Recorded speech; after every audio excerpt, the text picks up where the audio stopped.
The election is taking place. It is going to be a big victory for the Indian nationalism. Bharat के 17वें उपराष्ट्रपति चुनाव का बिगुल बज चुका है। संसद भवन में वोटिंग जारी है और आज देश को मिलेगा नया उपराष्ट्रपति।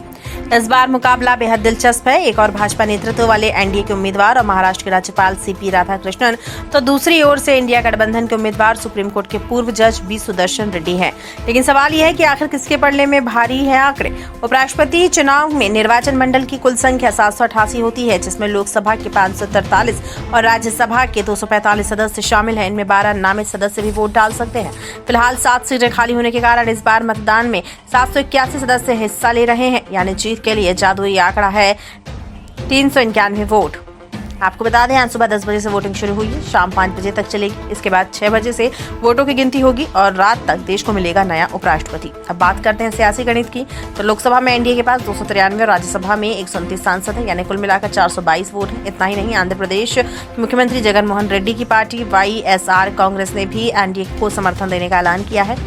वहीं इंडिया गठबंधन के पास लोकसभा में 232 और राज्यसभा में 92 सांसद हैं, यानी कुल मिलाकर 324 वोट। सुदर्शन रेड्डी तेलंगाना और आंध्र प्रदेश की पृष्ठभूमि से आते हैं, लेकिन इसके बावजूद क्षेत्रीय दलों का समर्थन एनडीए की झोली में ज्यादा जाता दिख रहा है।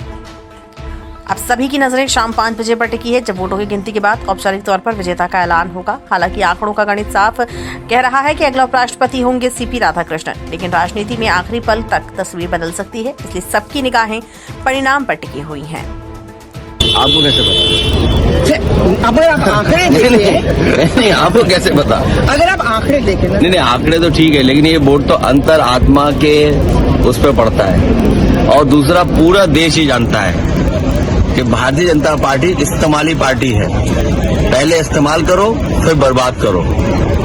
पहले इस्तेमाल करो, फिर बर्बाद करो। भाई, हमारे वाइस प्रेसिडेंट जो खोए हुए हैं, उनके साथ भी यही हुआ। सर, अखिलेश जी, उनके पहले कई सहयोगी थे, उन्होंने आज बहिष्कार कर दिया, जैसे अकाली दल हो गया, बीजेडी हो गया। इसको लेकर क्या आप? अभी भी जीत का नंबर हम लोगों के पक्ष में आएगा।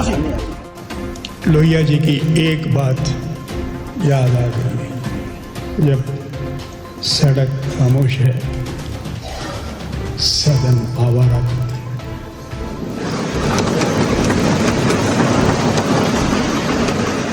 That gap, what should I say? Shri Rahul ji,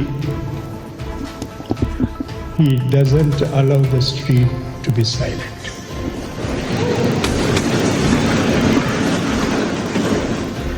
But it has become his second nature and a habit, and it is part of his journey now to face one challenge after the other, one crisis after the crisis.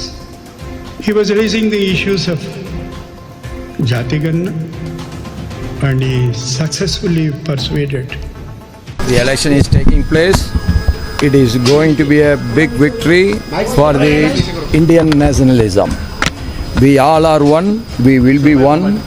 India, we want to be the Vikshit Bharat, and all the victory will lead towards that. Thank you.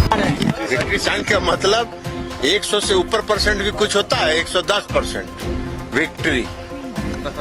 लेकिन जो विपक्ष के उम्मीदवार हैं वो तो कह रहे हैं कि संविधान को बचाने के लिए पार्टी लाइन से हटके वोट। संविधान को बचाना नहीं है, जो विपक्ष के उम्मीदवार हैं उन्होंने तेलंगाना में जो काम किया, उस जगह पर रह के आज 8 साल लगा वहां से नक्सलवाद समाप्त करने। तो ये संविधान की रक्षा करे, तो उनको जमीनी धरातल की समस्या से कोई मतलब नहीं है। छत्तीसगढ़ का, तेलंगाना का नहीं, छत्तीसगढ़ का और तेलंगाना में जो नक्सलवाद है, छत्तीसगढ़ में खास करके, वो बहुत बड़ी समस्या थी। और इनके एक निर्णय से वहां समस्या 8 साल तक खिंच गई। तो जिसको जमीन का ज्ञान नहीं है, जमीन की समस्या का ज्ञान नहीं है, तो क्या देश का भला करेंगे?